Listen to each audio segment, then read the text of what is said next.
2009 সাল আল্লামা সাইদ রাহমাহুল্লাহ শেষ হজ। আল্লাহ তাআলা আমাকে সেই বছরই হজে নিয়েছিলেন, আমিও গিয়েছিলাম 2009 সাল। শামীম ভাই, ওনার ছেলে, মেজো ছেলে শামীম সাইদি হাফিজাহুল্লাহ, তিনিও ছিলেন।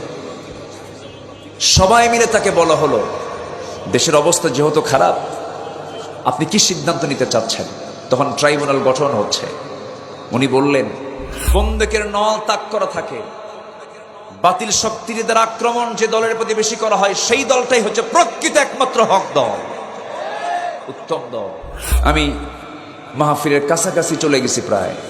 ওসি মহোদয় আমাকে ফোন দিয়ে বলে, হুজুর আপনারা আসা যাবে না। কেন? আপনি রাজাকার।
أعوذ بالله من الشيطان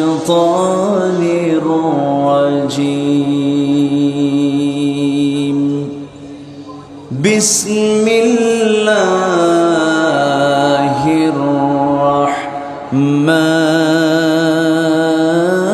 الرحمن الرحيم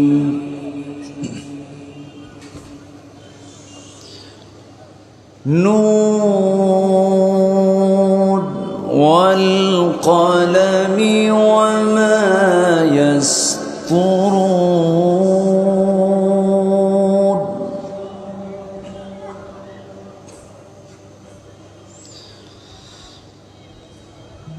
ما أنت بنعمة ربك بمجنون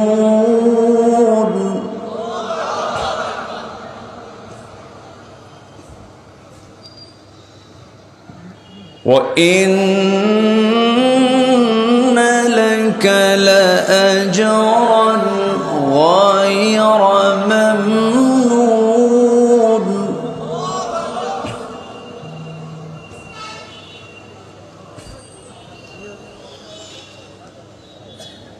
وإن لك لأجرا غير ممنون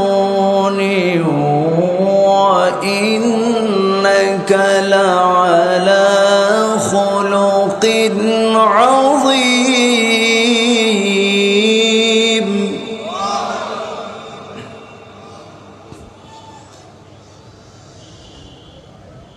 فستبصر ويبصرون بأيكم المفتون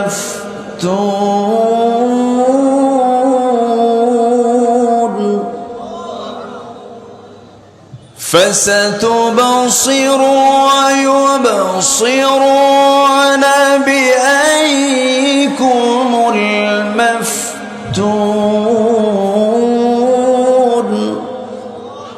إن ربك هو أعلم بمن ضل عن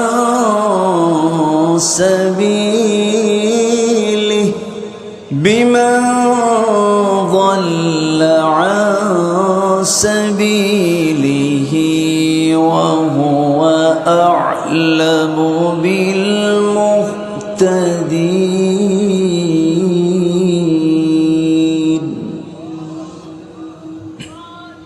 الله أكبر. بسم الله الرحمن الرحيم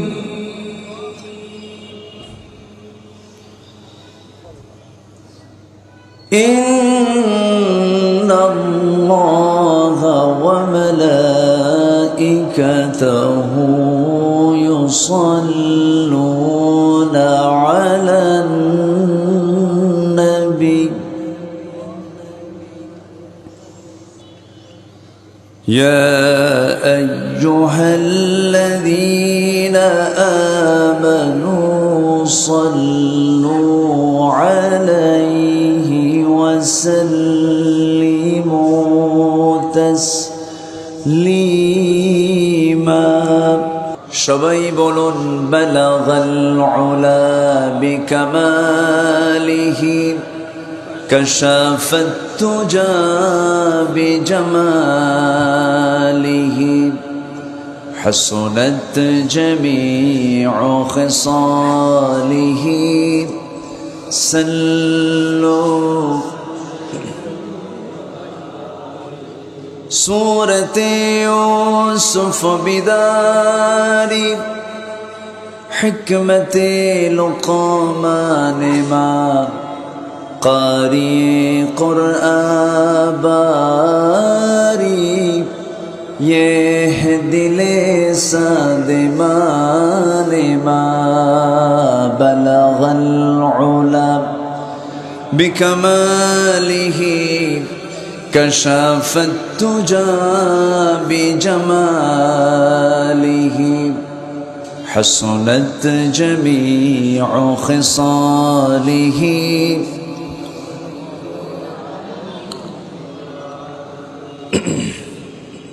বৃহত্তর মোমেনশাহী অঞ্চলের শেরপুর জেলার পৌর পার্কে অনুষ্ঠিত দারুস সালাম ট্রাস্ট কর্তৃক আয়োজিত সিরাতুন নবী সাল্লাল্লাহু আলাইহি সাল্লাম মাহফিল 2024 14 সেপ্টেম্বরে অনুষ্ঠিত আজকের এই মহতী মাহফিলের সম্মানিত সুযোগ্য সভাপতি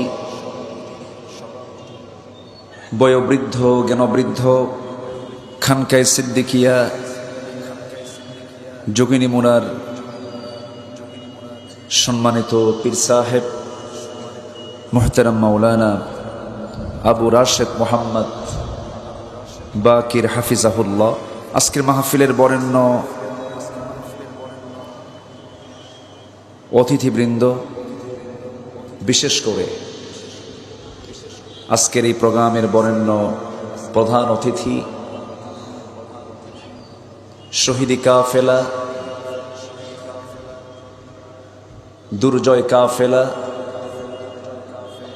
এদেশের সবচাইতে মজলুম একটি সংগঠন, ছাত্র সংগঠন বাংলাদেশ ইসলামী ছাত্র শিবিরের সাবেক কেন্দ্রীয় সভাপতি, ইসলামী আন্দোলনের অকুতভয় সৈনিক, সিপাহ সালার, হাফিজুল কোরআন মাওলানা রশিদুল ইসলাম হাফিজাহুল্লাহ, অতিথি শেরপুর জেলা জামাতের সম্মানিত আমির জনাব মাওলানা হাফিজুর রহমান, আজকের মাহফিলের সম্মানিত মেহমানবৃন্দ, সুশীল সমাজ, বিশেষ করে আজকের মাহফিলের প্রধান আকর্ষণ যাদেরকে নিয়ে আজকের এই সাজানো গোছানো বর্ণাঢ্য আয়োজন, তাওহীদের পতাকাবাহী, কালেমার ঝান্ডাবাহী, দ্বীন ইসলামের নরসারদুল বীর মুজাহিদ, প্রাণ প্রিয় সম্মানিত দ্বীনি ভাইরা, আড়ালে বসে আছেন সম্মানিতা শ্রদ্ধেয়া মা বোনেরা। আলোচনার সূচনায় আনুষ্ঠানিকতার মধ্য দিয়ে আমার পক্ষ থেকে আবারও দিল খোলা সালাম, আসসালামু আলাইকুম ওয়া রাহমাতুল্লাহি তাআলা ওয়া বারাকাতুহু। সালামের জবাব একটু দুর্বল মনে হলো, একটু মেজাজ দিয়ে উত্তর দিলে ভালো হয়। আসসালামু আলাইকুম ওয়া রাহমাতুল্লাহ। সবাই কেমন আছেন? আমারে উল্টো প্রশ্ন করলেন, এ তো ভালোবাসার লক্ষণ। আল্লাহ তাআলা আমাকে আপনার মতোই আপনার কাতারেই রেখেছেন। বলি আলহামদুলিল্লাহ। সম্মানিত ভাইয়েরা, মহান রব্বুল আলামিনের শুকরিয়া। কোরআনের আলোচনা বিগত 15 থেকে 16টি বছর মেট্রোপলিটন, সিটি কর্পোরেশন, টাউন, পৌর এলাকায় বিগত 15-16 বছর বাস্তবায়ন হতে দেয়নি। যে মাহফিলগুলো আমরা করেছি, হয়তো কোনো গ্রামের ভিতরে, কোনো চরাঞ্চলে, দ্বীপাঞ্চলে, বিভিন্ন জায়গায়, তাও পুলিশ আসতে আসতে মাহফিল শেষ। এরকম করে এই প্রায় বলা চলে 1.5 যুগ এরকম করে পার করতে হয়েছে। আজকে স্বস্তির নিঃশ্বাস ফেলতে পারছি, আলহামদুলিল্লাহ। আজকে শেরপুরের হার্ট পয়েন্ট, একটা জেলার হার্ট পয়েন্টে কোরআনের মাহফিল অনুষ্ঠিত হচ্ছে। এই সুযোগ মূলত কোরআন যিনি নাজিল করেছেন তিনি আমাদেরকে এই সুযোগটা তৈরি করে দিয়েছেন। সেই মহান রবের শানে বলছি আলহামদুলিল্লাহ। চিৎকার মেরে বলছি আল্লাহুম্মা ইন্নী আসআলুকা আল হুদা ওয়াত তুকা ওয়াল আফাফা ওয়াল গিনা। সবাই বলি আল্লাহুম্মা লাকা আসলামতু ওয়া বিকা আমানতু ওয়া আলাইকা তাওয়াক্কালতু ওয়া ইলাইকা আনাবতু ওয়া বিকা খাসামতু।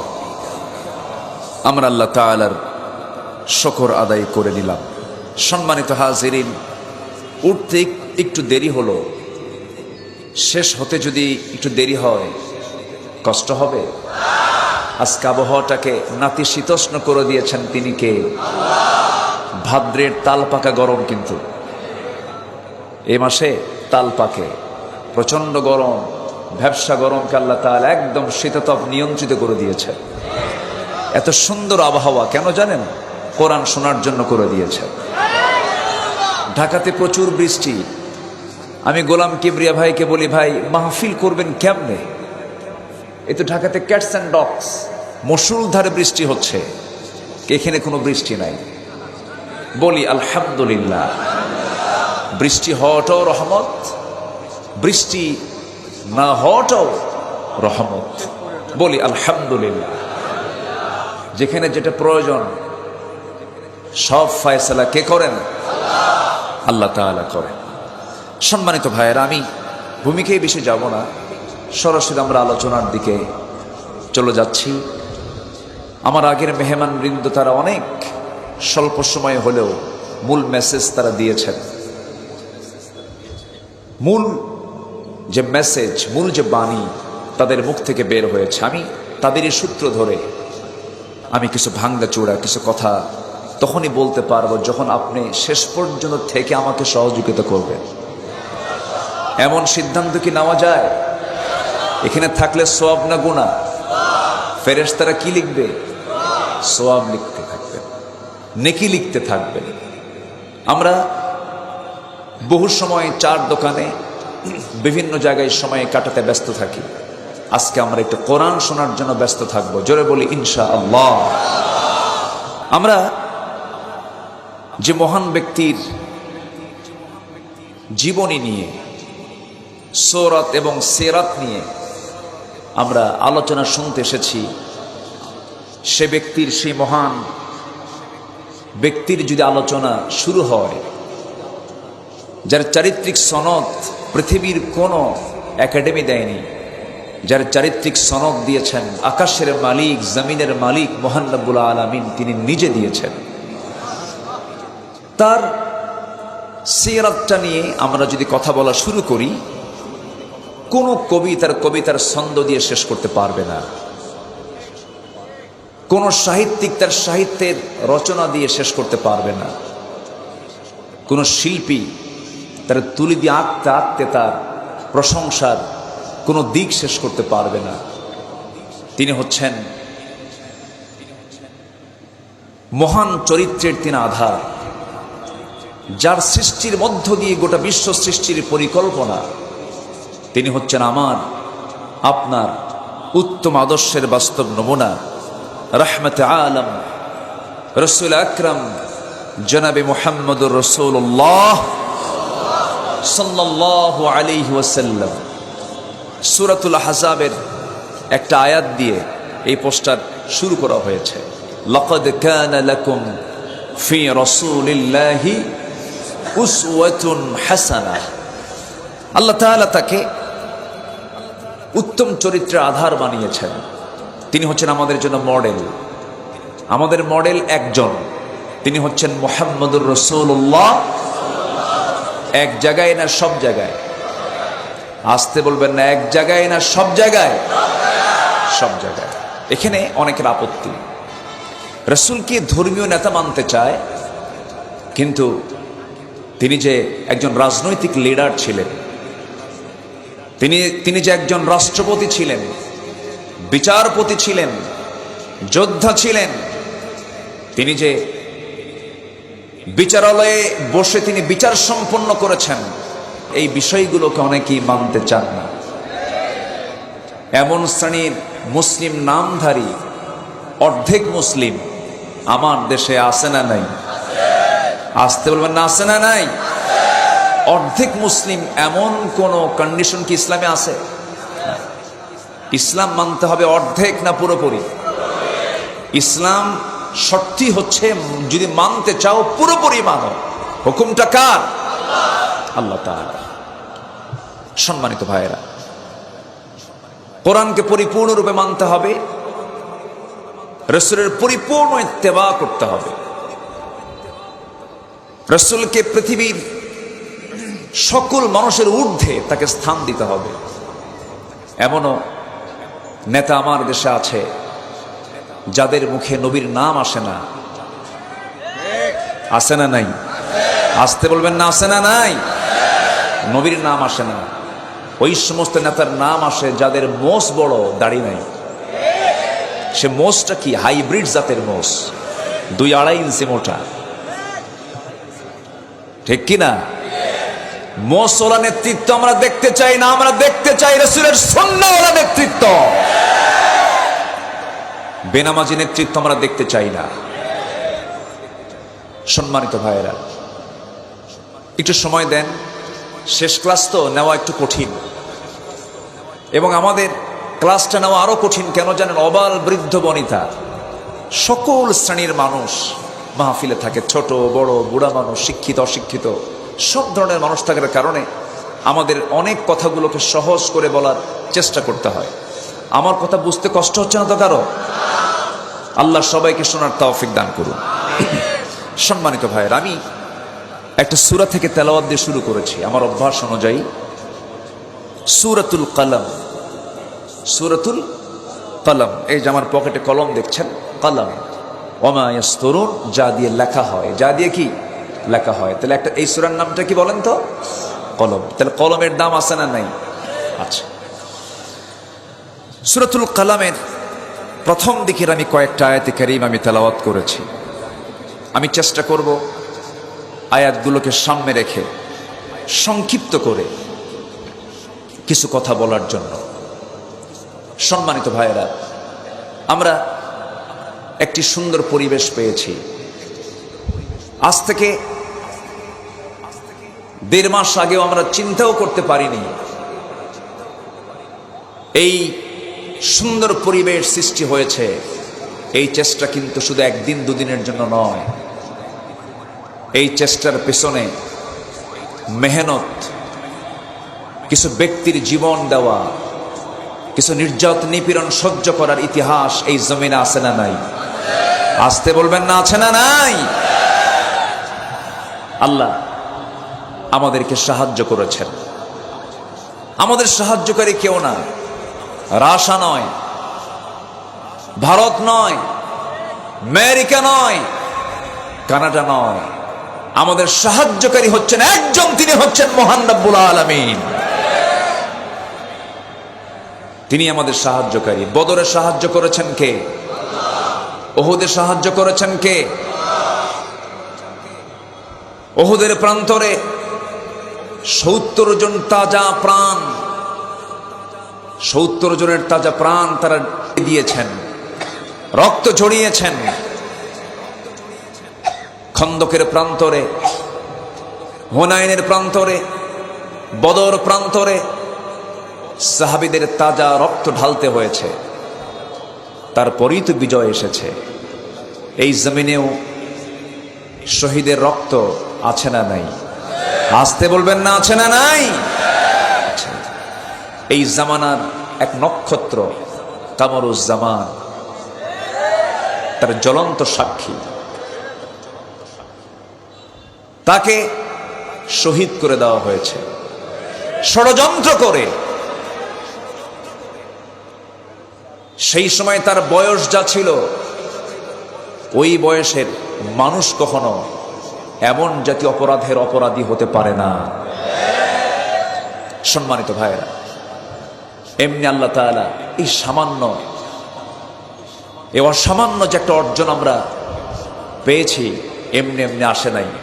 অবশ্যই কিছু মানুষের ত্যাগ, কোরবানি, দোয়া আছে না নাই? আসতে বলবেন না, আছে না নাই? আচ্ছা, কিন্তু পেয়েছি, এটিকে টিকে রাখার দরকার আছে না নাই? টিকে রাখাটাই সবচাইতে বড় চ্যালেঞ্জ। টিকে রাখতে হলে একজন নেতার দিকে যেতে হবে। আমাদের নেতা কয়জন বলেন তো? সে নেতা কে বলুন তো সবাই? মুহাম্মদুর রাসূলুল্লাহ সাল্লাল্লাহু আলাইহি ওয়াসাল্লাম। একজন নেতাকে মানতে হবে। কোন নেতা মানব না এই নেতা ছাড়া, কোন আদর্শ মানব না এই আদর্শ ছাড়া। কারণ এই আদর্শের সার্টিফিকেট কে দিয়েছেন? আল্লাহ তাআলা দিয়েছেন। আল্লাহ রাব্বুল আলামিন বলেন, নুন ওয়াল কলামি ওয়া মা ইয়াসতুরুনা মা আনতা বিনি'মাতি রাব্বিকা বিমাজনুন ওয়া ইন্না লাকা লাআজরান গায়রা মামনুন وَإِنَّكَ لَعَلَى خُلُقٍ عَظِيمٍ। জোরে বলুন আল্লাহু আকবার। হে রাসূল, আপনাকে পাগল বলছে, আপনি চিন্তিত হবেন না। আপনাকে যে যাই বলে বলুক, আপনি পাগল নন, আপনি উম্মাদ নন। আমি আপনাকে ঘোষণা করছি, এমন সার্টিফিকেট আমি আপনাকে দিয়ে দিলাম যা পৃথিবীর কাউকে আমি দেই নাই। আমরা নামাজের মধ্যে যখন সেজদায় চলে যাই, রুকুতে চলে যাই, সুবহান রাব্বিয়াল আযীম বলি। এই আযীম শব্দটা আল্লাহ তাআলা ঠিক একই শব্দ প্রয়োগ করে আল্লাহ রাব্বুল আলামিন নবীর শানে বলছেন, ওয়া ইন্নাকা লাআলা খুলুকিন আযীম। আপনি হলেন সুমহান চরিত্রের অধিকারী। এমন সার্টিফিকেট আল্লাহ রাব্বুল আলামিন তার শানে দিলেন। নবীজিকে আল্লাহ তাআলা 4টা ছেলের সন্তান দিয়েছিলেন, কাসেম, তাহের, তৈয়ব, ইব্রাহিম। এই 4টা ছেলের সন্তান তারা বালেগ হওয়ার পূর্বেই, প্রাপ্তবয়স্ক হওয়ার পূর্বেই সবগুলো সন্তান যখন দুনিয়া থেকে বিদায় নিয়ে নিল, বিশেষ করে কাসেম রাদিয়াল্লাহু আনহু যখন দুনিয়া থেকে বিদায় নিলেন, ওই আরবের কুরাইশরা, আরবের নেতাগুলো সব এক জায়গায় হয়ে হেউ প্রতিপন্ন করে রাসূলকে টার্গেট করে বলতে লাগলো, মুহাম্মদ তো লেস কাটা, মুহাম্মদ তো নির্বংশ, ছেলের সন্তান হয় আর মরে, মুহাম্মাদের পক্ষে তার আল্লাহ নাই, নাউজুবিল্লাহ। এমন জাতীয় গালিগালাজ নবী রাসূলকে নিয়মিত করা হতো। নবীজি একটি বারের মতো মনক্ষুণ্ণ হতেন না। আল্লাহ তাআলা সঙ্গে সঙ্গে আয়াত নাজিল করে একটা পরিপূর্ণ রসুলকে একটা পরিপূর্ণ সূরা উপহার দিলেন।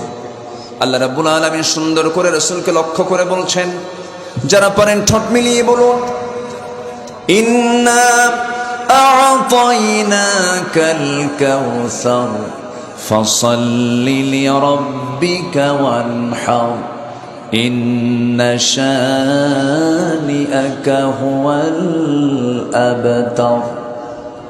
হে রাসূল, আমি আপনাকে হাউজে কাউসার দান করেছি। আমি আপনাকে যা দিয়েছি পৃথিবীর কাউকে তা দেই নাই। অতএব আপনি নামাজ পড়ুন, আপনি কোরবানি করুন।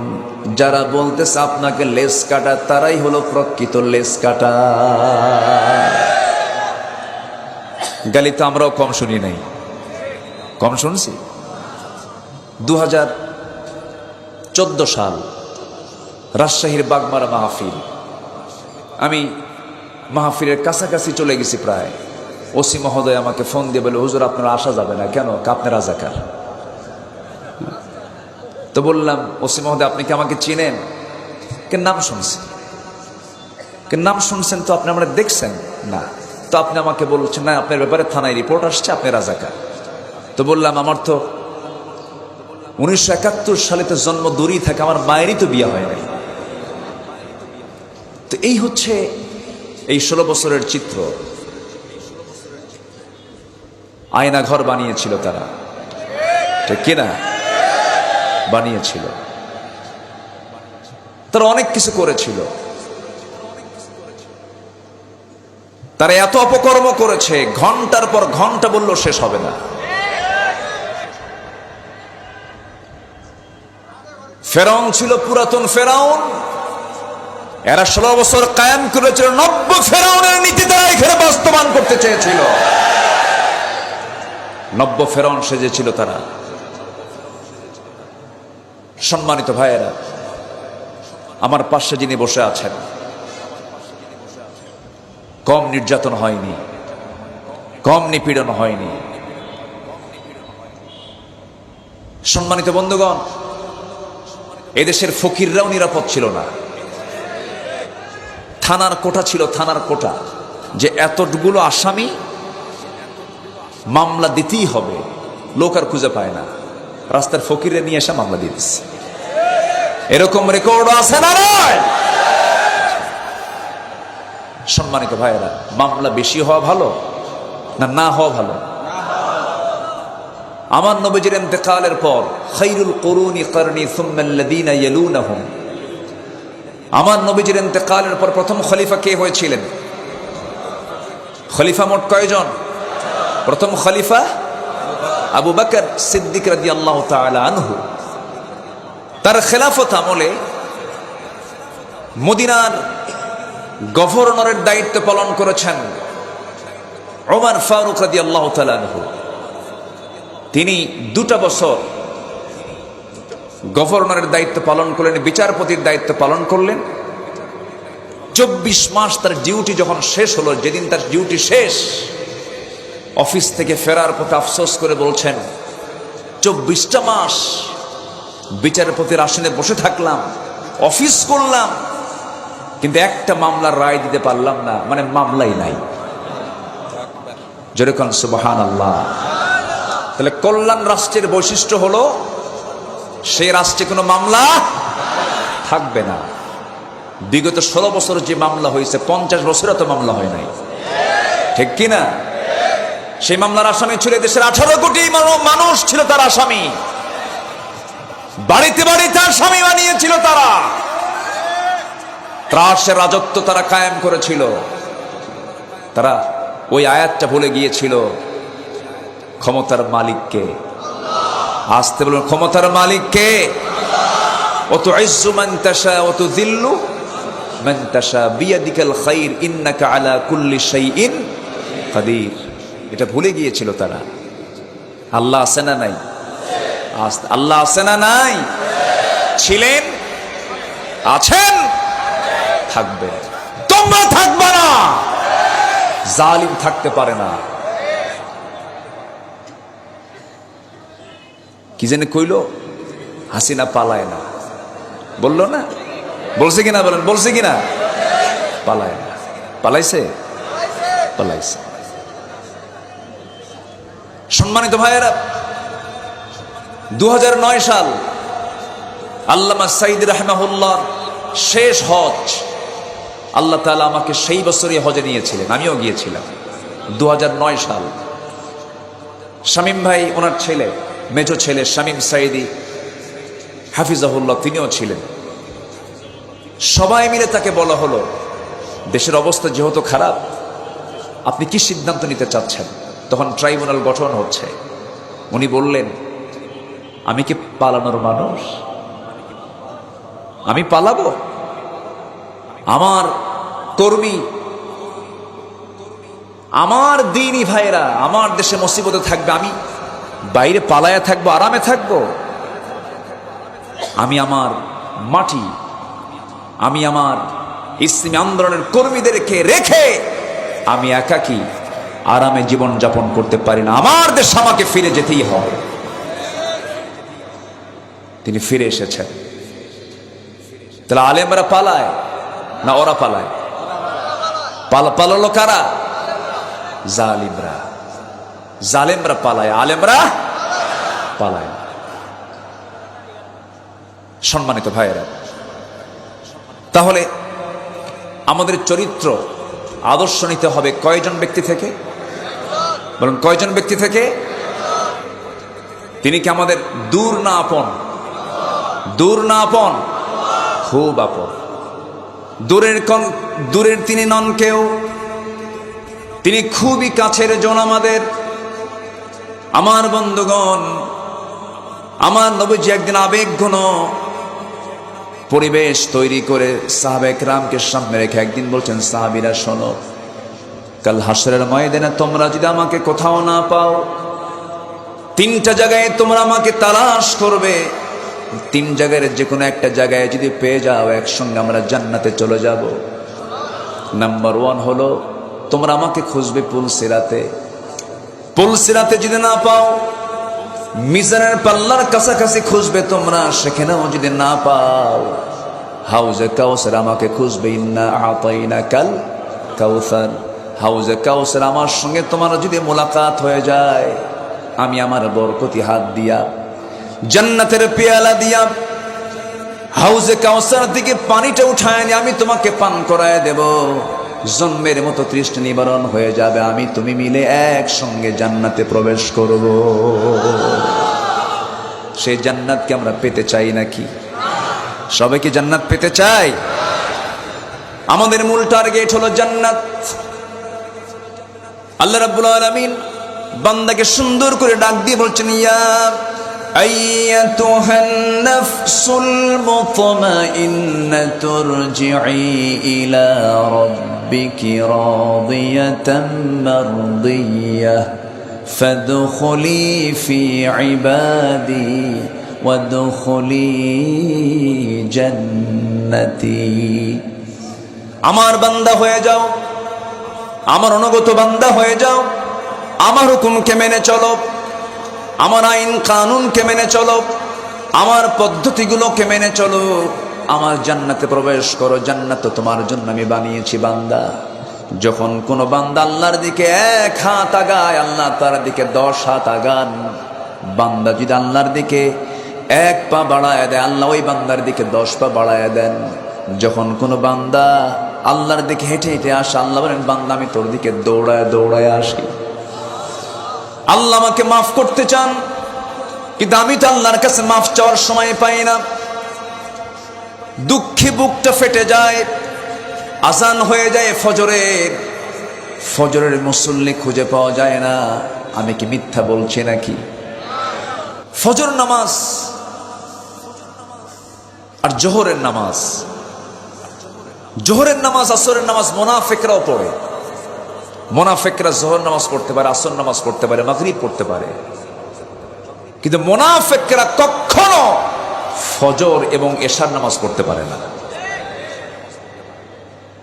তাহলে মুনাফিকের তালিকা থেকে নিজের নামকে মুছে ফেলার জন্য স্পেশালি কোন নামাজের দিকে বেশি খেয়াল রাখা দরকার?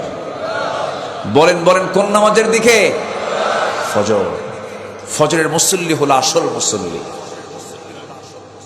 আজকে আমার দেশে মসজিদ বেশি না মুসল্লি বেশি? বলেন, মসজিদ বেশি না মুসল্লি বেশি? মসজিদ পাকা না ইমান পাকা?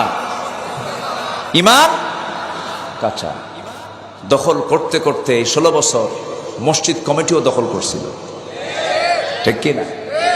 মসজিদ কমিটি সভাপতি সেক্রেটারি হয়েছিল কারা? যারা গাঁজা খায়, যারা সুদ খায়। ওই সুদখোর গাঁজাখোর গুলো কমিটি পর্যন্ত দখল করেছিল মসজিদে।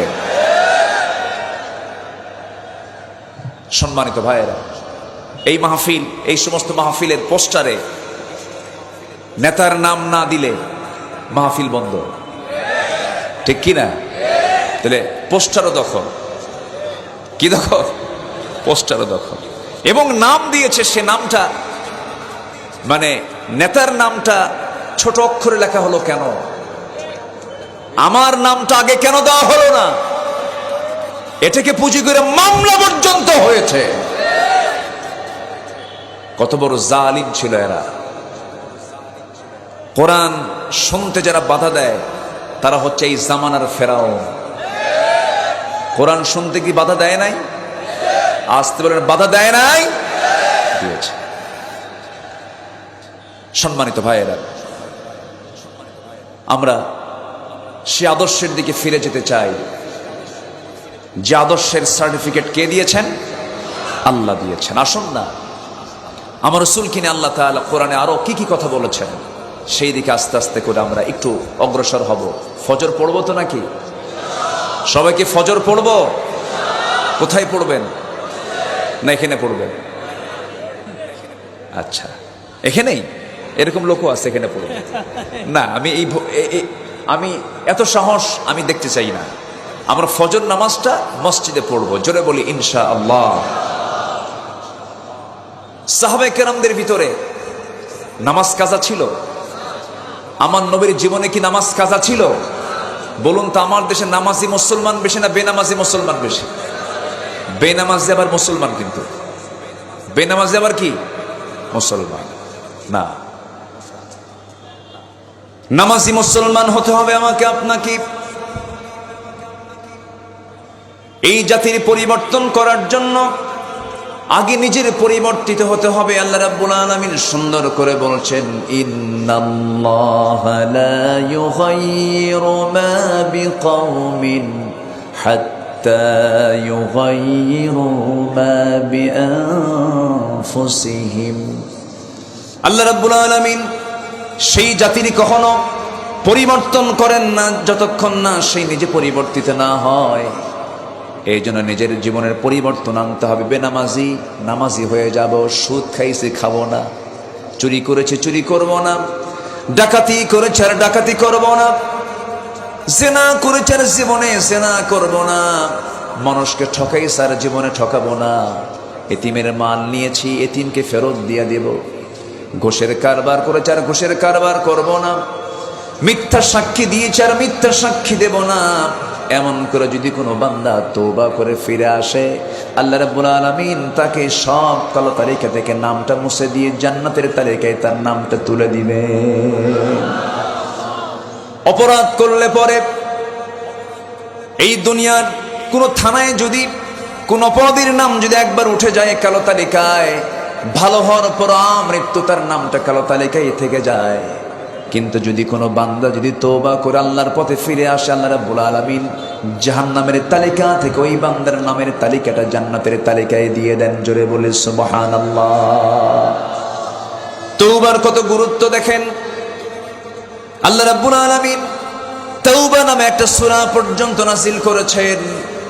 আল্লাহ রাব্বুল আলামিন এক জায়গায় হুকুম পর্যন্ত দিচ্ছেন, ইয়া আইয়ুহাল্লাযীনা আমানু তুবু ইলাল্লাহি তাওবাতান নাসুহা। হে ঈমানদারেরা, তোমরা তওবার মতো তওবা করো। তওবা করার হুকুমটা দিয়েছেন কে? আল্লাহ দিয়েছেন। দুনিয়ার দল করেছি আর দুনিয়ার দল করব না, দল করব কার? আস্তে আস্তে কয়, দল করব কার? ইসলাম ছাড়া কোন দল করলে তার ঈমান থাকবে না। কমিউনিজমকে বিশ্বাস করলে, সোশিয়ালিজমকে বিশ্বাস করলে, ন্যাশনালিজমকে বিশ্বাস করলে, ক্যাপিটালিজমকে বিশ্বাস করলে, পৃথিবীর মানবরচিত 70 থেকে 80টি মানবরচিত মতবাদ আছে, তার একটা মতবাদকে বিশ্বাস করা মাত্রই তার ঈমান বাজেয়াপ্ত হয়ে যাবে। এদেশে ইসলামী দল ছাড়া আরো অনিসলামী দল আছে না নাই? সেই অনিসলামী দলের নেতার নামের আগেও কিন্তু মোহাম্মদ লাগানো আছে, আছে না নাই? মুজাহিদুল ইসলাম আছে না? নাম হলো মুজাহিদুল ইসলাম, সে হচ্ছে কমিউনিস্ট পার্টির নেতা, নাম রাখছে কি মুজাহিদুল ইসলাম। ইসলামের মুজাহিদ নাম, দল করে কমিউনিস্ট। সম্মানিত ভাইয়েরা, এই বিষয়টা ক্লিয়ার করা দরকার। যদি আমাকে কেউ প্রশ্ন করে যে হুজুর কোরআন এবং হাদিসের আলোকে একটু বলেন, ইসলামী দল ছাড়া যদি কেউ অন্য কোনো দল করে, কোনো ব্যক্তি যদি অনিসলামী কোনো দল করে, মানব রচিত আইনে বিশ্বাসী হয়ে যদি কোনো দল করে দুনিয়া থেকে বিদায় হয়, সে কি ঈমান নিয়ে বিদায় হতে পারবে? আসতে বলেন, পারবে? আমার দেশে অনিসলামী দল করার লোক আমার দেশে কম না বেশি? আসতে বলবেন না, কম না বেশি? আমি তাদেরকে সুদার্থ আহ্বান জানাবো, একটা বিষয় মাথায় রাখবেন, ইয়াউমা নাদউ কুল্লা উনাসিম বিইমামিহিম। কিয়ামতের দিন প্রত্যেক নেতা তার কর্মী সহ, প্রত্যেক কর্মী তার নেতা সহ হাজির হবে আল্লাহর আদালতে। অতএব নেতা নির্বাচন করতে গিয়ে মোসলা নেতৃত্বকে বাদ দিতে হবে, বেনামাজি নেতৃত্বকে বাদ দিতে হবে। যুবকরা, সেই নেতৃত্বের মুখে জুতা মারো যে নেতা তোমার হাতে মদের বোতল তুলে দেয়। ওই সমস্ত নেতৃত্বকে মানা যাবে? সম্মানিত ভাইয়েরা, সম্মানিত বন্ধুগণ, দল করব কার দল? আসতে বলবেন না, কার দল? আরো জোরে, কার দল? আমার দেশে ইসলামী দল একটা না আরো আছে, একটা দুইটা নয়, আরো বহু আছে ইসলামী দল। তবে গুড, বেটার, বেস্ট একটা কথা আছে, কিন্তু ভালো, তার চেয়ে ভালো, তার চেয়ে ভালো আছে না নাই বলেন তো? ইমাম ইবনে তাইমিয়া তিনি তার এক মন্তব্যে বলেছেন, এবং যুগে যুগে বড় বড় মনীষীদের মুখ থেকে এই কথাটাই বেশি বের হয়েছে, যে দলের প্রতি বাতিল শক্তির বন্দুকের নল তাক করা থাকে, বাতিল শক্তির দ্বারা আক্রমণ যে দলের প্রতি বেশি করা হয়, সেই দলটাই হচ্ছে প্রকৃত একমাত্র হক দল, উত্তম দল। সবাই বুঝে নেন, এই দেশে বেস্ট ইসলামী দল কাকে বলে, কার নাম, এটা বুঝে নেন। এতে কোনো সন্দেহ নেই, যে দলের শহীদের কাতার লম্বা, সেই দলই একমাত্র হতে পারে দেশের সবচাইতে ইসলামী শ্রেষ্ঠ দল হতে পারে সেই দলটাই, যে দলের নাম হচ্ছে বাংলাদেশ জামাত ইসলাম। তবে হ্যাঁ, দুনিয়ার তৈরি করো কোন আইনকে বাদ দিয়ে আপনি যদি কোনো ইসলামী দলকে যদি পছন্দ মনে করে যে কোনো একটা ইসলামী দলও করেন, এতে কোনো বাধা নেই। তবুও আপনার কাছে আমাদের জোর একটি দাবি, জোর একটি অনুরোধ, দুনিয়ার কোনো তৈরি করা দল করে দুনিয়া থেকে বিদায় নিবেন না। মৃত্যু হবে জাহেলিয়াতের মৃত্যু। সবার কি মনে থাকবে কথাগুলো? সবার কি মনে থাকবে? আল্লাহ সবাইকে আমল করার তৌফিক দান করুন। জোরে বলি আল্লাহুম্মা আমিন। সম্মানিত ভাইয়েরা, আমার নবীজির চরিত্র কেমন ছিল, আমার নবীজির সিরাতটা কেমন ছিল, আল্লাহ রাব্বুল আলামিন নিজে তার সার্টিফিকেট দিয়েছেন। তাকে আল্লাহ তাআলা নির্বাচিত করেছেন। দাওয়াত দিতে হবে কেমন, রাসূলকে আল্লাহ তাআলা অর্ডার দিয়েছেন কেমন করে দাওয়াত দিতে হবে। কোরআনের আলোকে আল্লাহ তাআলা রাসূলকে মডেল বানিয়ে বিভিন্ন জায়গায় রাসূলকে ইঙ্গিত করেছেন। যেরকম একটা জায়গায় আল্লাহ তাআলা রাসূলকে অর্ডার দিচ্ছেন দাওয়াতটা কেমন করে দিতে হবে। আল্লাহ রাব্বুল আলামিন বলেন, উদউ ইলা সাবিলি রাব্বিকা বিল হিকমাতি ওয়াল মাউইযাতিল হাসানাহ ওয়াজাদিলহুম বিল্লাতী হিয়া আহসান ইন্না রাব্বাকা হুয়া আ'লামু বিমান দাল্লা আন সাবিলিহি ওয়া হুয়া আ'লামু বিল মুহতাদিন। জোরে বলুন আল্লাহু আকবার। হে রাসূল, আপনি যখন দাওয়াতি কাজ করতে যাবেন, প্রজ্ঞার সাথে হিকমতের সাথে আপনি দাওয়াতি কাজ করবেন। হিকমত মানে অনেকে ভুল বোঝেন, হিকমত মানে বুঝেন হলো সত্যকে আড়াল করে কথা বলা, কৌশল করে কথা বলা, তার মানে এটা নয়। অর্থাৎ সত্যকে উপস্থাপন করতে গিয়ে যত প্রজ্ঞার প্রয়োজন সকল প্রজ্ঞাকে সামনে রেখে দাওয়াতি কাজ করা। আমার বন্ধুগণ, আল্লাহ রাব্বুল আলামিন রাসূল কাবার বলছেন, আপনি উত্তম নসিহতের মধ্য দিয়ে আপনি মানুষকে দাওয়াতি কাজ করবেন, তর্কে জড়াবেন না। নাম্বার 2 হলো আমার নবীজির আরেকটা গুণ ছিল, আল্লাহ রাব্বুল আলামিন তাকে ভীতু বানান নাই, তাকে সাহসী করে পৃথিবীতে পাঠিয়েছেন। রাসূল কি ভীতু ছিলেন না সাহসী ছিলেন? ভীতু না সাহসী? সাহসী ছিলেন। তিনি কি ভয় পেয়েছেন কখনো? ইমানদারের ভয় পাওয়া কি জায়েজ আছে? ইমানদার ভয় পাবে শুধু একজনকে, তিনি কে?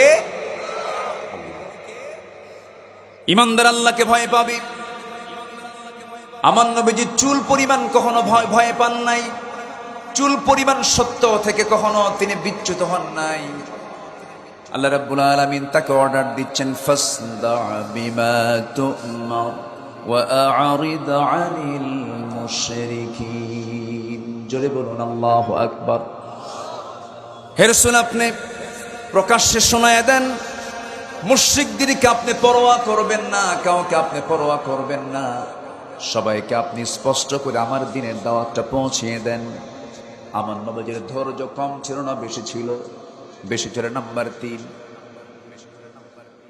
দ্বীনি দাওয়াতের সফলতার জন্য বড় একটা গুণগত দিক হলো ধৈর্যশীলতার পরিচয় বহন করা।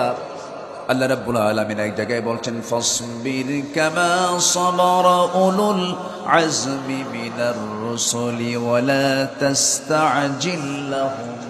জোরে বলুন আল্লাহু আকবার।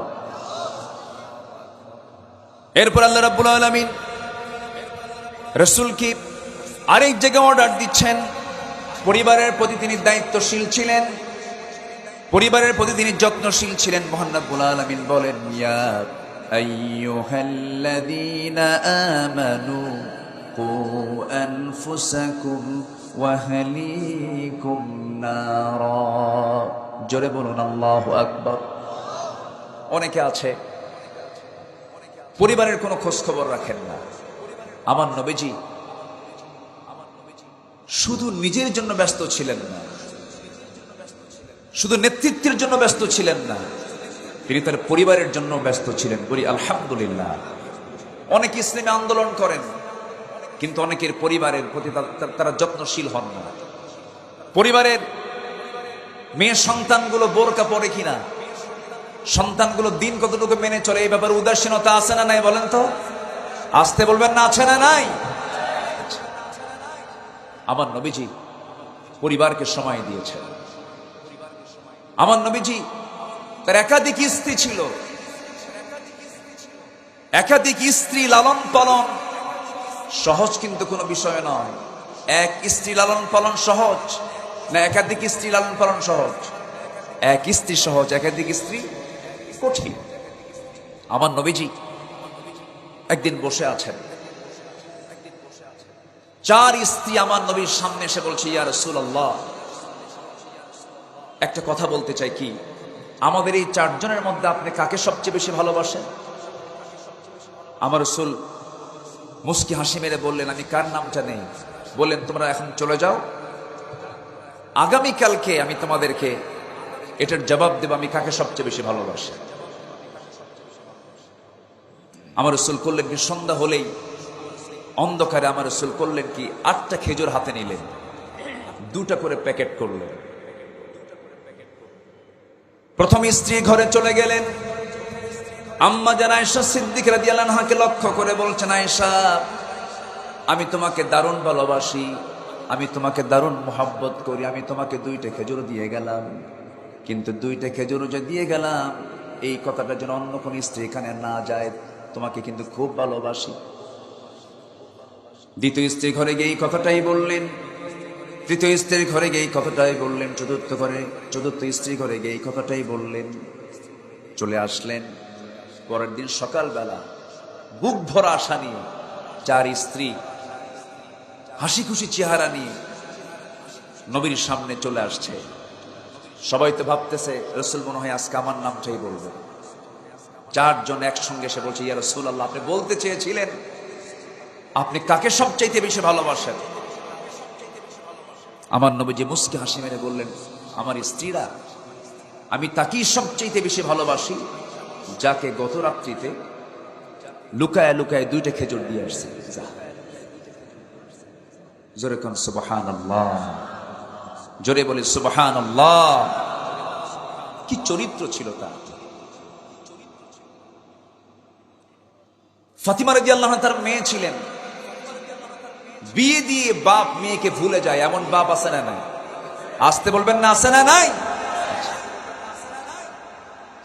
রাসূল 3 দিন পার হতে দিতেন না, মেয়েটাকে বিয়ে দিয়ে দূরেও থাকতে দেননি, পাশে রেখেছেন। 3 দিন যেত না, তার আগেই আমার নবীজি ফাতিমাকে দেখে চলে আসতেন। আমার নবীজি 3 দিন যেতে পারেন নাই। চতুর্থ দিন একদিন গেলেন, গিয়ে দেখেন আমার নবীর মেয়ে ফাতিমার চক্ষুটা গর্তের মধ্যে চলে গেছে। রাসূল বলছেন, ফাতিমা, তোমার পেটটা, তোমার চোখটা গর্তের মধ্যে চলে গেছে, শুকায় গেছে কেন? কি হয়েছে তোমার? আন্নাহা জাইআতুন মুনযু 3 আইয়াম। আপনার কলিজার টুকরা মেয়ে ফাতিমা আজকে 3টা দিন যাবত অনাহারে আছে, 3টা দিন যাবত না খেয়ে আছে। আমার রাসূল বলছেন, ফাতিমা, অভিযোগ দিচ্ছ কেন? তুমি যার সামনে দাঁড়িয়ে দাঁড়িয়ে অভিযোগ দিচ্ছ, তোমার পিতা আজকে 4টা দিন যাবত না খাওয়া, তোমার আব্বা আজকে 4 দিন যাবত খায় না। ও আমার কলিজার টুকরা মেয়ে ফাতিমা, দেখো তো, আমি তো লক্ষ্য করে দেখছি আমার কলিজার টুকরা নাতি 2টা নাই। আমার হাসান হোসেন কোথায় গেছে? আব্বা তারাও না খাওয়া, তাদের পেটেও কোনো খাবার যায় নাই। আমার নবীজি কাজের সন্ধানে বের হয়েছেন, সেই কাজটা পেলেন। সেই কাজটা হলো কূপ থেকে পানি তুলতে হবে। কূপ থেকে পানি তুললেন, একটা করে বালতি পানি তুলবেন, একটা করে খেজুর দেওয়া হবে। 9ম বালতির পানি তুলতে গেলেন, দড়িটা ছিঁড়ে বালতি কূপের মধ্যে পড়ে গেল। আমার নবীজি আর পানি তুলতে পারলেন না। ইহুদি বুঝতে না পেরে আমার নবীজির গাল বরাবর হাতটা নিয়ে চপেটাঘাত করলো। নবীজি মুখ থুবড়ে পড়ে গেলেন। আমার নবীজি মুস্কি হাসি মেরে দাঁড়ায় গেলেন। দাঁড়িয়ে গিয়ে বলছেন, ইহুদি, আমি যে 8টা বালতির পানি তুলেছি, 8টা বালতির পানি তোলার জন্য 8টা খেজুর তুমি আমারে দিয়ে দাও। কলিজার টুকরা হাসান হোসেন না খাওয়া, তাদের মুখে কিছু খাবার তুলে দিতে হবে। আমার রাসূল নিজে বলেছেন, কোন স্বামী যদি কোন স্ত্রীর জন্য খাবার তুলে দেয়, খাবার তুলে দাওটাও সাদগা। রাসূল পরিবারকে সময় দিয়েছেন, বুক উঁচু করে বলেছেন, ও আমার স্ত্রীরা শোনো, আমার সন্তানরা শোনো, তোমাদের সঙ্গে আমি যে আচরণগুলো করি, স্ত্রী তোমরা বিশেষভাবে শুনে নাও। রাতের আধারে তোমাদের সঙ্গে আমি যে আচরণগুলো করি, সাহাবীরা তোমরা শুনে নাও, তোমাদের সঙ্গে আমি সারাটা দিন যে আচরণগুলো করি, দিন রাত 24 ঘন্টার সমস্ত কর্মকাণ্ড গোটা জাতির সামনে তোমরা প্রচার করে দাও। জোরে কোন সুবহানাল্লাহ। কি চরিত্র আল্লাহ তাআলা রাসূলকে উপহার দিয়েছিল। আমার দেশের কিছু নেতা আছে, ডাবল স্ট্যান্ডার্ড নীতি অবলম্বন করে, হজে যায় আবার তাসের আসরে বসে। আসতে বলবেন না, আছে না নাই?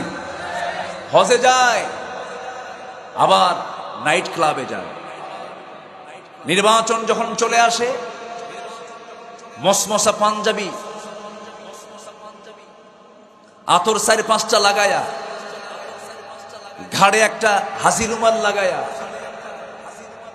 এক আসরের নামাজ 4-5 বার পড়ে। আছে কিনা বলে? যেখানে ভোট চাওয়া দরকার সেখানে আগে যায় নামাজ ফালে। ভাই ভোট চাইতে আসছে, একটু ভোটটা দিও। আমি তো বুজুর্গ মানুষ, আছে কিনা বলে? আসতে বলবেন, আছে না নাই? দিনের আলোতে তাদের সূরত একরকম হয়, রাতের আধারে তাদের আসল চরিত্র প্রকাশ পেয়ে যায়।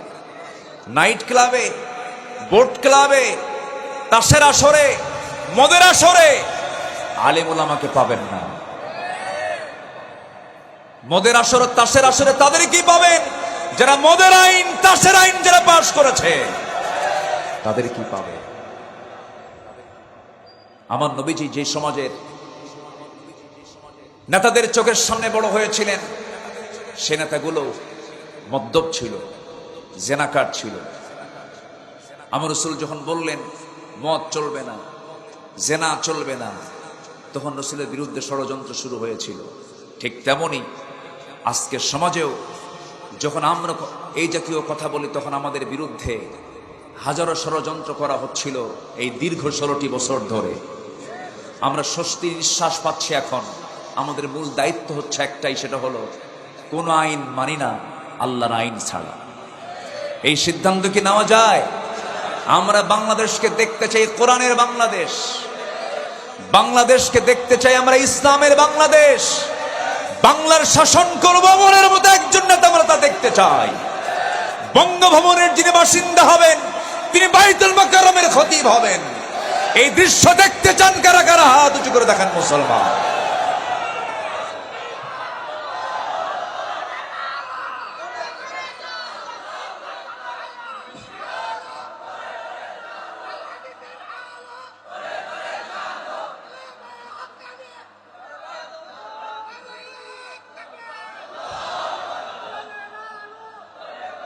আল্লাহ তুমি সবার হাতকে কবুল করো, জোরে বলি আমিন, আরো জোরে আমিন। সম্মানিত ভাইয়েরা, নাম্বার 6, আমার নবীর আমানতদারিতা ছিল 16 আনা। আমার নবীকে মক্কার কুরাইশরা সম্মান করেছিল না বের করে দিয়েছিল? বলেন তো। আমার রাসূলকে মক্কার কুরাইশরা, কাফের মুশরিকরা সম্মান করেছিল না বের করে দিয়েছিল? বের করে দিয়েছিল। যে লোকেরা রাসূলকে বের করে দেয় আর সেই লোকদের সম্পদ নবীর কাছে আমানত ছিল, ব্যাংক স্বরূপ রেখেছিল, রাসূল সেই সম্পদগুলোকে তাদের হাতে ফেরত দিয়া তিনি মক্কা থেকে মদিনায় এসেছিলেন। বলেন আল্লাহু আকবার। আমরা ইতিহাসগুলো অনেকে জানি না, উল্টা ভাবে আমাদের সামনে উপস্থাপন করা হয়। আমার নবী যে রাতে মক্কা থেকে মদিনায় হিজরত করলেন, আমার নবীর বিছানায় রেখে গেছেন কাকে? বলেন কাকে? আলীকে। কেন? এই ব্যাখ্যাটা অনেকে দেন। কেন তাকে রাখা হলো? কেন তাকে নিয়ে আসলেন না? তার কারণ হলো, আমার রাসূল যখন মক্কা থেকে মদিনায় হিজরতের সিদ্ধান্ত নিলেন, আল্লাহ তাআলা তাকে অর্ডার দিলেন। আমার নবীজি আড়াল করে আসতেছেন, লুকায় লুকায় আসতেছেন, কিন্তু ওই কাফির মুশরিকদের, মক্কার বাসিন্দাদের কিছু সম্পদ আমার নবীর কাছে নিরাপত্তার স্বার্থে তারা জমা রেখেছিল। রাসূলকে তারা গালি দিয়েছে একভাবে, কিন্তু রাসূলকে তারা কখনো মিথ্যুক বলেনি। তাদের রাসূলকে তারা বলেছে আল আমিন, আস-সাদিক, আমানতদার, বিশ্বস্ত মুহাম্মদ। আল্লাহু আকবার বলে। যেমন আজকেও বলে, অনেকেই বলে এরা ইসলামী দল করে, লোকগুলো ভালো, গাঁজা খায় না, মদ খায় না। দোষ একটাই, ইসলামী দল। আছে কিনা বলেন? আছে কিনা? আজকেও কিন্তু এর জাতীয় কথা বলে। আমার নবীজি রাতের আধারে আলীকে আস্তে করে ডাক দিয়ে বলছেন, আলী আমি তো চলে যাচ্ছি, আমি যে আল আমিন, আমি যে আস-সাদিক, আমি যে আমানতদার, আমি যে সত্যবাদী, এটা তো নষ্ট হয়ে যাবে। এই অর্জন আমার অবশ্যই আমার রক্ষা করতে হবে। আলী তোমাকে একটা দায়িত্ব দিচ্ছে, কি? খাতা নাও, কলম নাই, এই যে অমক এই টাকাটা পাবে, অমক আমার কাছে এটা রাখছে, এগুলো তোমার হাতে দিয়ে গেলাম। সকালবেলা আমার প্রতিনিধিত্ব তুমি করবে, আমার অনুপস্থিতিতে আমার কাছে রেখে দেওয়া জামানতগুলো এই কুরাইশদের হাতে তুমি আমার অনুপস্থিতিতে আমার দায়িত্ব তুমি পালন করে সবার হাতে হাতে তুমি আমানত মনে করে পৌঁছায় দিবে। যদি বলি সুবহানাল্লাহ। আমার নবীজি এই কথা বলে আলীকে রেখে চলে গেলেন।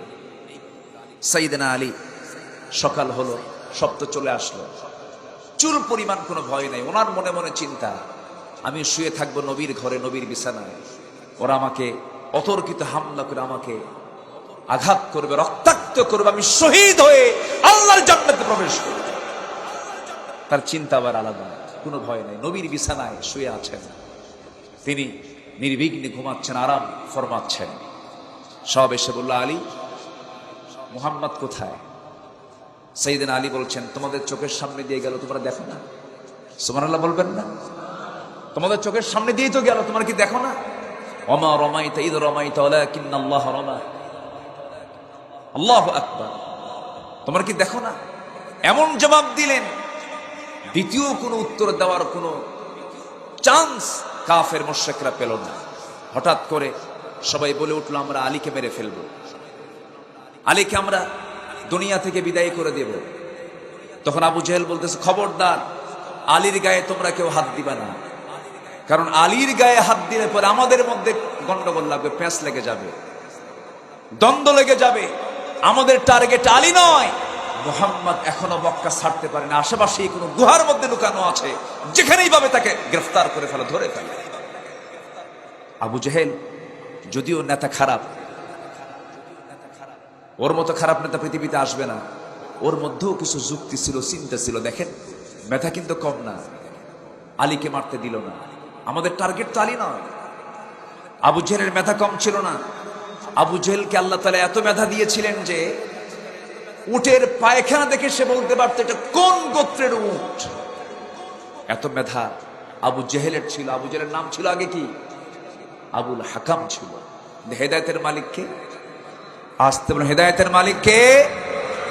রাসূল যে হিজরত করলেন, মক্কার কুরাইশদের সম্পদগুলো তিনি কি নিয়ে চলে গেছেন না ফেরত দিয়ে গেছেন? আমানতগুলো ফেরত দিয়েছেন। কি চরিত্র আল্লাহ তাআলা রাসূলকে উপহার দিয়েছেন।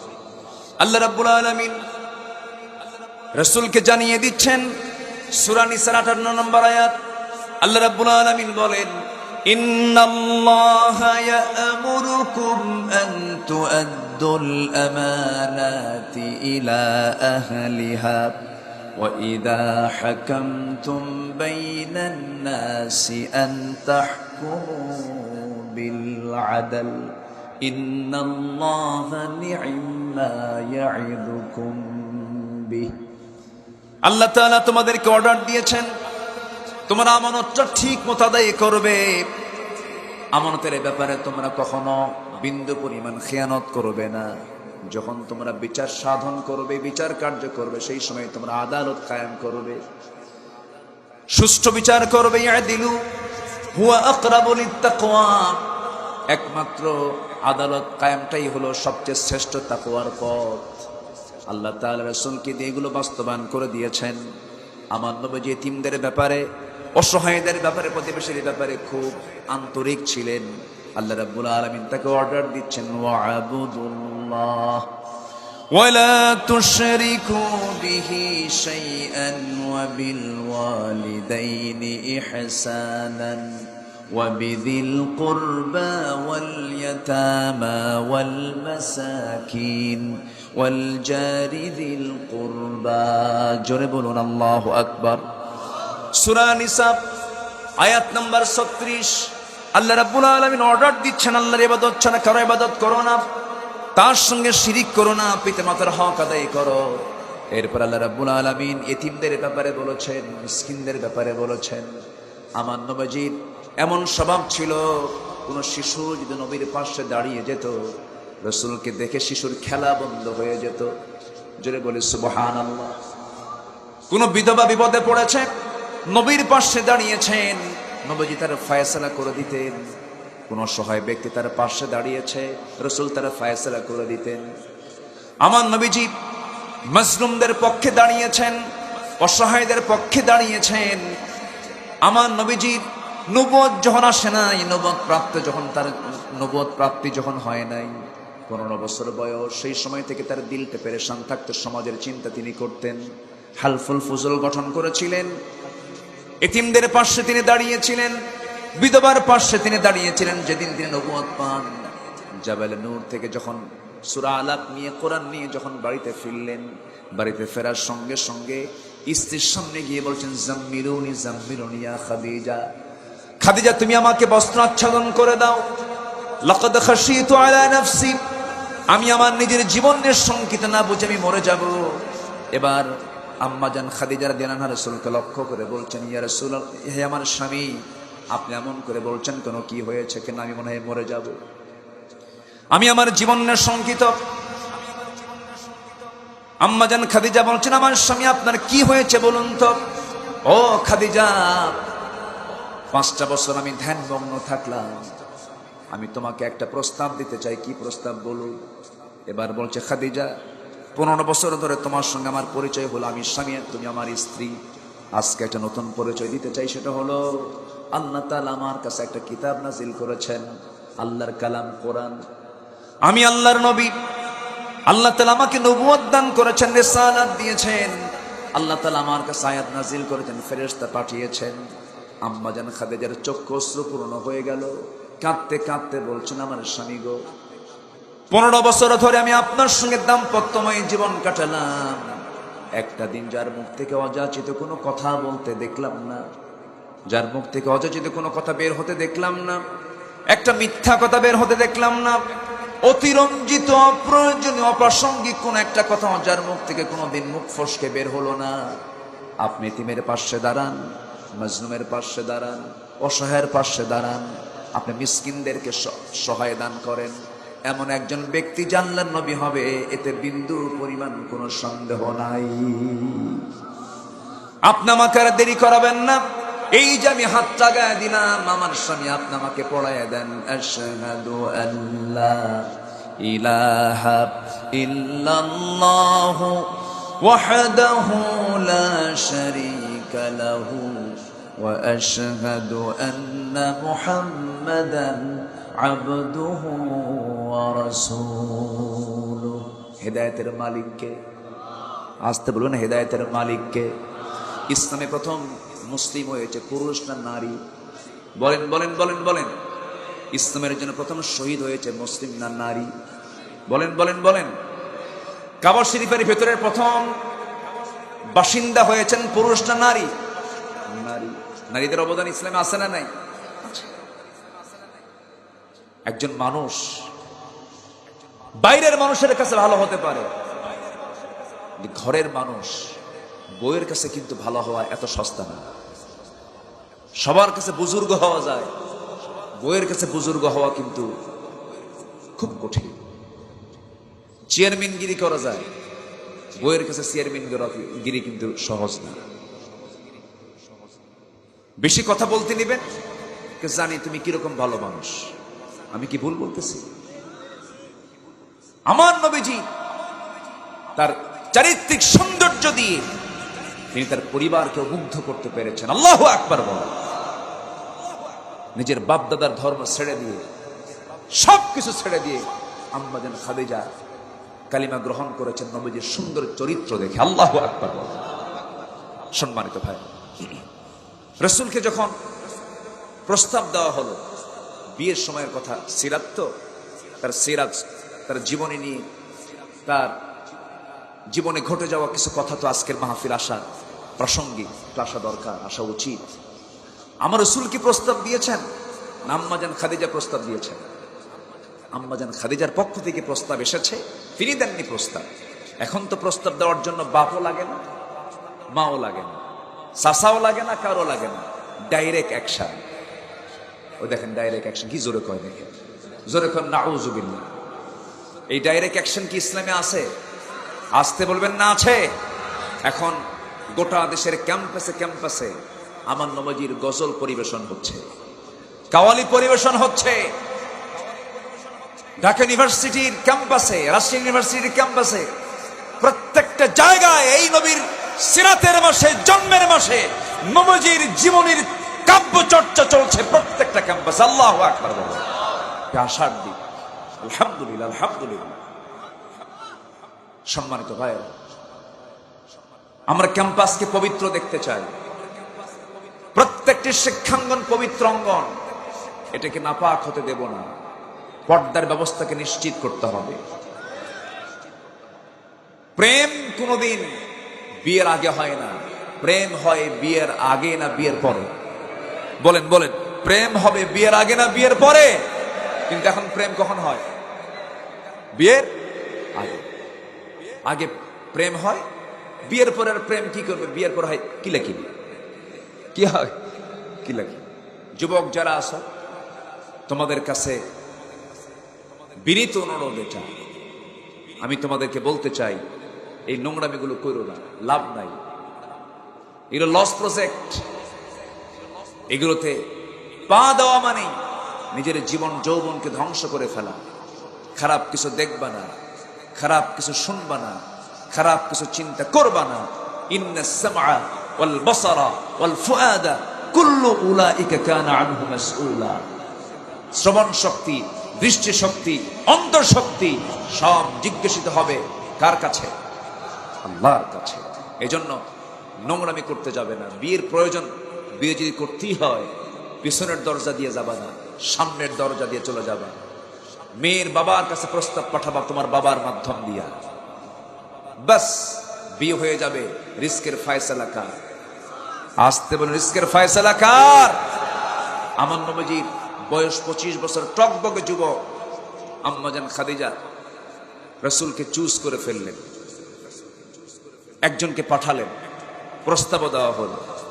আমার নবীজি প্রস্তাবটা পেলেন।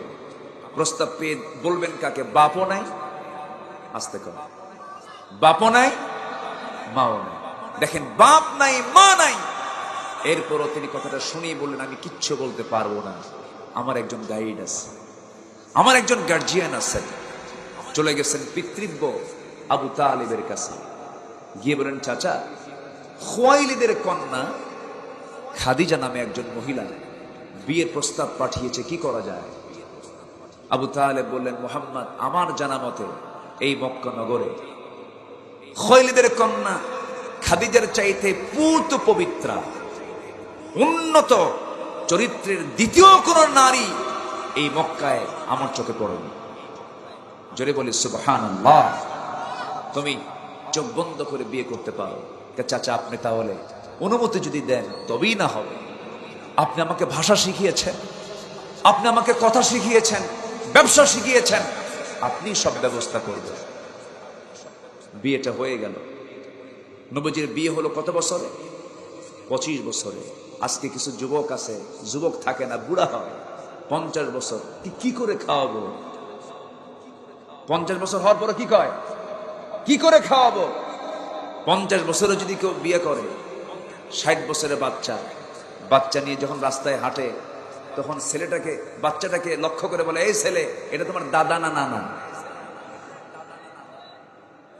বিয়ের স্ট্যান্ডার্ড এজ কত, এটার জন্য আদর্শ হচ্ছেন মুহাম্মদ সাল্লাল্লাহু আলাইহি ওয়াসাল্লাম। বাপও নাই, মাও নাই, ব্যবসাও নাই, টাকাও নাই, পয়সাও নাই। 25 বছরে তিনি বিয়ে শাদী করলেন।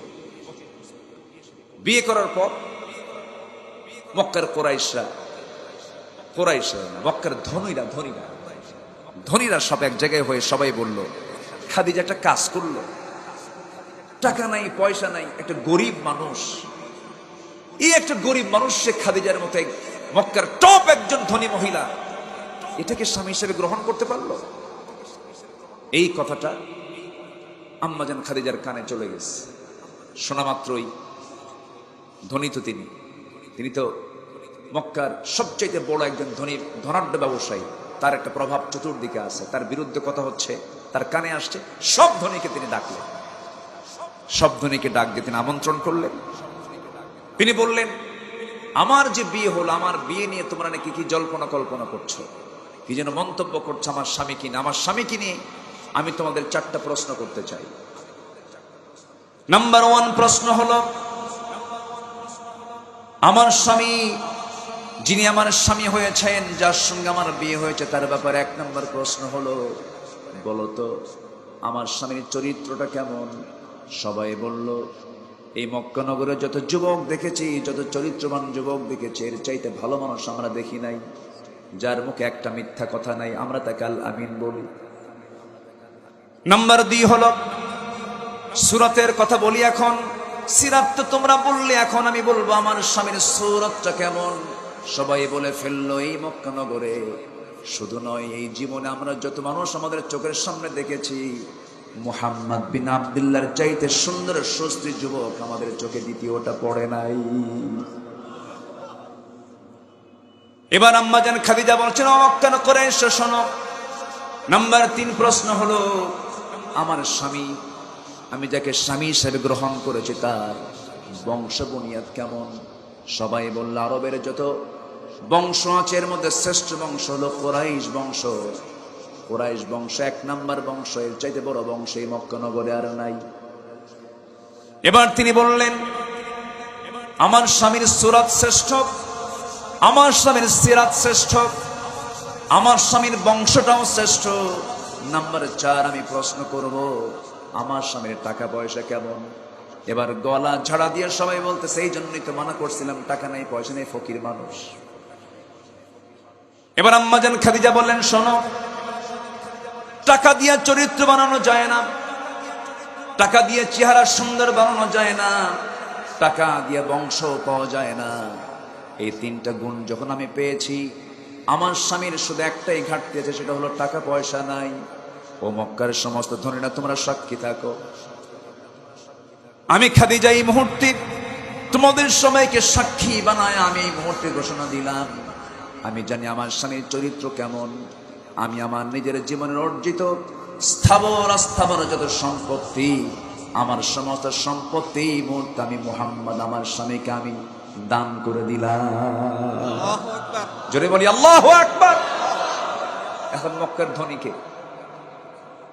বলেন বলেন বলেন, মুহাম্মদ সাল্লাল্লাহু আলাইহি ওয়াসাল্লাম। চিন্তা করুন, চরিত্র কত উন্নত হলে পরে বাড়ির স্ত্রীর সাক্ষ্যটা দেখে আমরা বাড়িতেও ভালো থাকবো। জোরে বলি ইনশাআল্লাহ। এখানে বউকে পিটান কয়জন? কারা কারা হাত তোলেন দেখি। কেউ হাত তুলেন না, সবাই তো মাশাআল্লাহ। বউকে পিটান আপনারা? যারা হাত তুলছে তারা মনে বিয়ে শাদী করে নাই এখন। বউকে পিটানো কি সুন্নতে মুআক্কাদা? রাসূল কোন স্ত্রীকে মেরেছেন এমন কোন রেকর্ড আছে? এমন কোন রেকর্ড আছে?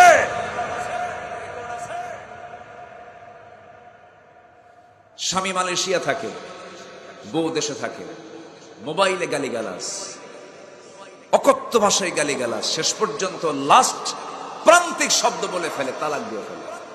তালাক টালাক দিয়ে আমাদের কাছে ফোন দেয়, হুজুর কাম তো সারছে, কি 100 তালাক দিছে।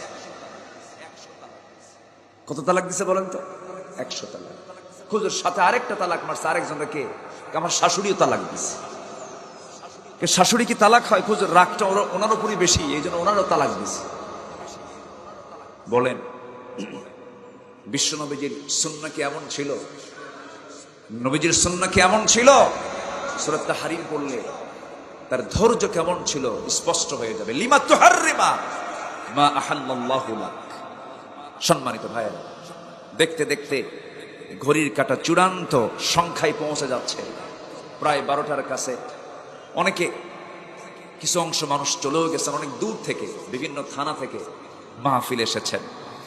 সময়ের কাঁটা শেষ প্রান্তের দিকে আস্তে আস্তে যাচ্ছে, আমিও শেষের দিকে আস্তে আস্তে চলে যাব। আমাকে নিয়ে, আমি আপনাকে নিয়ে একসঙ্গে আমরা দোয়া করব। সবাই দোয়ায় শামিল হচ্ছেন তো ইনশাআল্লাহ? শহীদদের জন্য দোয়া হবে, যারা দুনিয়ার বুকে ইসলামকে বিজয়ী করার জন্য, দুনিয়া থেকে জুলুমকে নিশ্চিহ্ন করার জন্য নিজের বুকের তাজা প্রাণ পর্যন্ত ঢেলে দিয়েছেন। তাদের জন্য কি আমাদের দোয়া করার দরকার আছে না? আসতে বলবেন না, আছে না নাই? আল্লাহ তুমি শহীদ কামরুজ্জামানের এই ধন্য, তার জন্ম এলাকায় হয়েছে, এলাকাবাসী ধন্য আমি মনে করি। আল্লাহ তুমি তার এই জনপদকে ইসলামের জন্য কবুল করে নাও, দ্বীনের জন্য কবুল করে নাও। আমার রাশেদ ভাই হাফেজ রশিদুল ইসলাম, আপনারা ধন্য। এমন একজন, কি বলবো আমি, এমন কোনো গুণ নাই। কোরআনের যিনি হাফেজ, এর চাইতে বড় গুণ আর কি হতে পারে? 30টা পারা কোরআন যার সিনায় থাকে সে হচ্ছে আল্লাহর নির্বাচিত বান্দা। বলি আলহামদুলিল্লাহ। কোরআন কেউ মুখস্থ করতে পারে না। লা তুহাররিক বিহি লিসানাকা লিতাআজালা বিহি ইন্না আলাইনা জামাআহু ওয়া কুরআনা। রাসূল, আপনি এত জিহবা ওড়াবেন না, মুখস্থ করার জন্য এত চেষ্টা করার দরকার না। আমি আল্লাহ নিজে আপনার সিনার মধ্যে কোরআন জমা করে দেব। কোরআন কেউ মুখস্থ করতে পারে না, কোরআন সিনার মধ্যে জমা করে দেন তিনি কে? আল্লাহ তাআলা। আমার রাশেদ ভাইকে আল্লাহ তাআলা কবুল করে নিন। জোরে বলি আল্লাহুম্মা আমিন। আরো কিছু পয়েন্ট ছিল, আমি আলোচনার শেষ প্রান্তে চলে যাচ্ছি। ফজর নামাজ পড়বো কারা? একটু হাত তুলে দেখেন দেখি, ফজর নামাজ পড়বেন কারা কারা? চিৎকার মেরে বলি ইয়া আল্লাহ, আমাদেরকে ফজর, জোহর, আসর, মাগরিব, ইশা 5 ওয়াক্ত সালাত আদায় করার তৌফিক তুমি আল্লাহ দিয়া দাও। জোরে বলি আমিন। আরো জোরে আমিন, আরো জোরে আমিন। আসুন, সোজা 12টা বাজে, 11:59, 55 বাজে। আমরা ধীরে ধীরে এখন দোয়ার দিকে যাব। যে যেখানে আছি আমরা একটু নামাজের মতো করে বসে যাই, তাশাহুদের সূরতে বসে যাই। আমরা আল্লাহর কাছে চাবো, আল্লাহর কাছে বলবো আল্লাহ যেন আমাদের জিন্দেগীর সকল গুনাহকে আল্লাহ তাআলা মাফ করে দেন। জি, আমার বন্ধুগণ, আমাদের সন্তান তারাই তো ছাত্র, তাই না? ছাত্রদের যে ত্যাগ, ছাত্রদের যে কোরবানি, আল্লাহ তাআলা কবুল করুন। জোরে বলি আমিন। শহীদ সাঈদ মুগ্ধ, এরপর এই শেরপুরের মাটিতেও অনেকে শহীদ হয়েছেন। শহীদ মাহবুব, সৌরভ, সবুজ, এই 3টা কলিজার টুকরা দুনিয়া থেকে বিদায় নিয়েছেন। তারা তো আমাদেরকে ঋণী করে চলে গেছেন। তারা তো সফল। আল্লাহ তুমি তাদের কবরটাকে জান্নাতের টুকরা বানায়া দাও, তাদেরকে জান্নাতের উচ্চ মাকাম তুমি আল্লাহ দিয়া দাও। সম্মানিত ভাইয়েরা, সম্মানিত বন্ধুগণ, আমরা সবাই চলে যাব। আজকে যেমন আমরা একসঙ্গে একই জায়গায় বসে একটা সুন্দর মিলন মেলা বাস্তবায়ন করতে পারলাম, আল্লাহ যেন আমাদেরকে আরশ আজিমের ছায়ায় এক মিলন মেলায় আমাদেরকে উপস্থিত হওয়ার তৌফিক দান করুন। এই আশাবাদ কামনা করি। সবার কাছে দোয়া চাই। আমার জন্য কি সবাই দোয়া করবেন? ভাঙ্গাচোরা কিছু কথা বললাম, অনেক রাত হয়েছে। আসুন আমরা আল্লাহর কাছে চাবো, আল্লাহর কাছে প্রার্থনা করব। কোনো ঘোষণা নাই তো? জি, আমরা আল্লাহর কাছে চাই। সবাই বলে সুবহানাকাল্লাহুম্মা ওয়া বিহামদিকা আশহাদু আল্লা ইলাহা ইল্লা আনতা আস্তাগফিরুকা ওয়া আতুবু ইলাইকা। সবাই বলি ইয়া আল্লাহ, আমার জীবনের সগীরা কবীরা, ছোট বড় সব গুনাহ তুমি আল্লাহ মাফ করে দাও, মাফ করে দাও। জোরে বলুন ইয়া রাব্বাল আলামিন। আর জোরে বলি ইয়া রাব্বাল আলামিন।